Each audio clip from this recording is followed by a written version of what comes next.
Ladies and gentlemen, let's be real. Burnout sucks. If you're autistic and feeling exhausted, unmotivated, and stuck, you're not alone. I've been there. For years, I felt like I was running on empty, convinced I'd never break out of the cycle. But I finally cracked the code, and today I'm sharing the exact steps that pulled me out of burnout and doubled my happiness. If you've ever felt like you're constantly tired and unmotivated and you just want to lie down, you've come to the right place. I used to struggle with these exact symptoms for years until recently when I realized that my happiness had improved by about 200% and all of my burnout symptoms were just about gone. What is the significance of this, you may wonder? Well, I identify as being on the autism spectrum, and because of that, I have a history of being unable to overcome challenges and viewing them as insurmountable. And yet, despite that, I was able to overcome the challenges that I used to experience with burnout, which led me to improving my mental health by 200% and helped me bring some level of happiness back to my life. Now stick with me, because by the end of this video, you'll have a practical, autism-friendly strategy to beat burnout and anxiety, plus a free resource that actually works. If you want to overcome burnout, the first thing you need to do is start by facing it head on. The first step is brutal honesty. Admit you're burnt out. Stop pushing it aside. Take 5 minutes right now and write down everything you've been avoiding or dreading. I used to ignore my burnout, thinking I just needed to work harder. That only made things worse though. When I finally faced it, I realized just how much the burnout was controlling my life, my focus, my mood, and my health.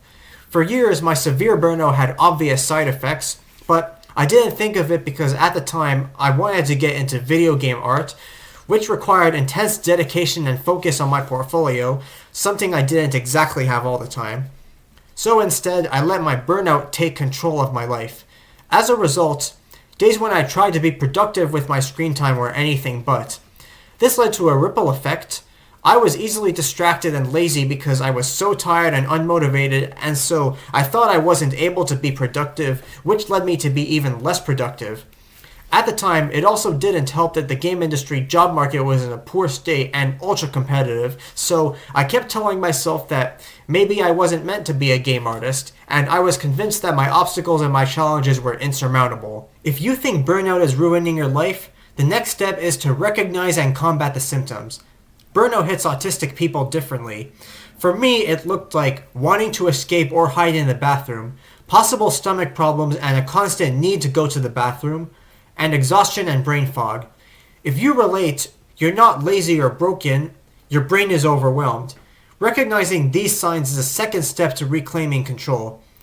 But there's one more symptom that I'd like to dive into, and that is also the third step to overcome your burnout. Tackle your anxiety.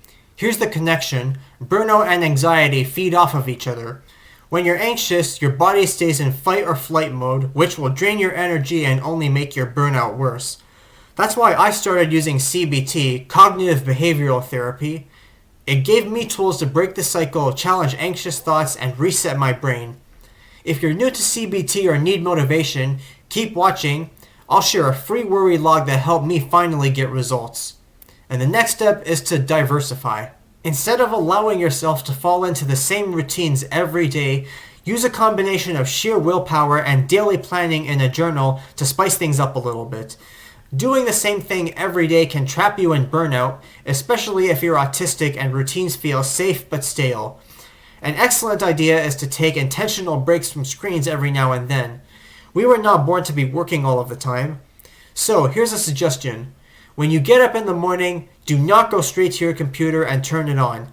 Instead, start with an energizing routine to improve your focus and motivation as the day passes. I like to start my days with something energizing if possible, like a cold shower, and then, if I have time, a quick workout. After a workout, you'll want to have a nice protein-filled breakfast, such as a smoothie with protein powder and or a main dish such as fried eggs. If you have to, journal this down the night before, ideally right before you go to bed, because journaling itself is a great way to relax your brain and get stuff off your mind before bedtime. Which in itself is important because it helps you sleep better at night, and that in itself is another way to recover from burnout. But there's one more thing I almost forgot to mention, And that is the final step, which you can take right now to get started on your journey of tackling your burnout. Before you go, grab my free worry monitoring log in the description down below. This is the same tool I use to finish CBT and finally get my anxiety under control. So click the link, copy it to your Google Drive, and start tracking your progress today. And if you'd like a step-by-step tutorial on using this log, drop a comment down below or check out my other video. See you in the next video.